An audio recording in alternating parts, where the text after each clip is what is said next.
एक प्रश्न पूछने के लिए दोबारा मैं आया।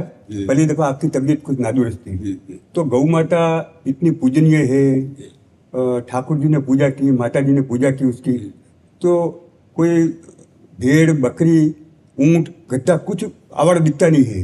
ये गौ माता जहाँ देखो वहाँ आवारा घूम रही है। इसका कारण क्या है? कलयुग में लोगों की स्वार्थ बुद्धि विशेष बढ़ गई है। अर्थ प्रधान बुद्धि हो गई, धर्म प्रधान बुद्धि नहीं हुई।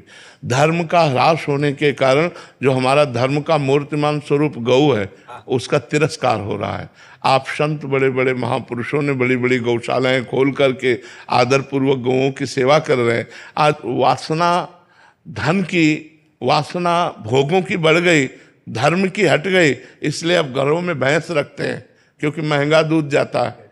और गाय कम दूध देती है, पर वो धर्म की स्थापना करती है, वो घर का मंगल करती है, घर के विघ्नों का नाश करती है, ये उनको पता नहीं है। क्योंकि धर्म का ह्रास होता चला जा रहा है। कलयुग स्वार्थ बुद्धि बढ़ा रहा है। कलयुग में धन की बुद्धि बढ़ रही, धर्म की बुद्धि नहीं।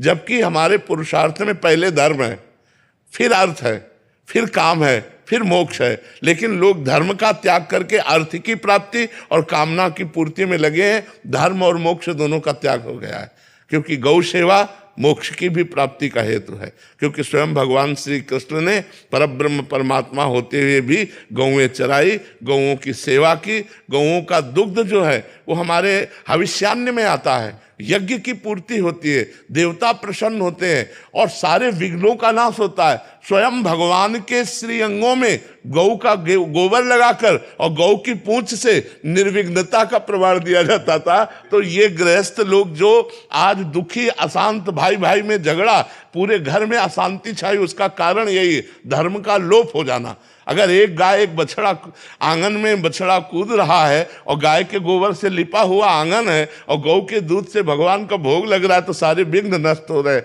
लोग जान नहीं पा रहे हैं, लोगों की स्वार्थ बुद्धि हो रही महाराज, इसलिए हमारी गौओं की दुर्दशा हो रही है। तो आशीर्वाद दीजिए कि क्या इसके लिए अभी कि हर बड़े बड़े नगर और गांव में सार्वजनिक गौशाला हो, जिसमें ये जो हमारी गौएं इधर उधर भटक रही हैं, जो गौओं की सेवा नहीं कर पा रहे हैं स्वार्थवशात, वो उस गौशाला में दें।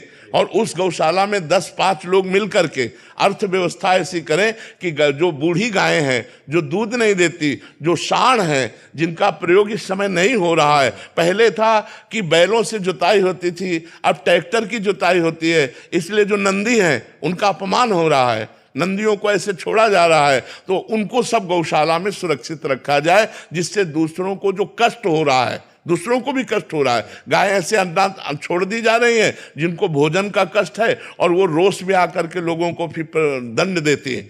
अगर छोटी छोटी गौशालाएं हर नगर में हो तो हमारी गौएं सुरक्षित हो जाएं, हमारी गौओं की सेवा हो जाए, तो हमारा राष्ट्र सुरक्षित हो जाए, राष्ट्र में विघ्न आना बंद हो जाए यदि गौएं सुरक्षित हो जाएं। जहाँ गौएं कटती हैं, जहाँ गौओं का निरादर होता है, वो राष्ट्र दुख से युक्त होता है। कभी अतिवृष्टि, कभी अनावृष्टि, नाना प्रकार की प्राकृतिक आपदाएं उस राष्ट्र को दुख देती रहती हैं। ऐसा चाहे जहाँ भी हो, तो जहाँ गौ हत्या होगी, जहाँ गौओं का अनादर होगा, वहाँ दैवीय आपदा जरूर, उस प्रकृति वहाँ की कष्ट देगी उसको। गौ धर्म स्वरूपा है।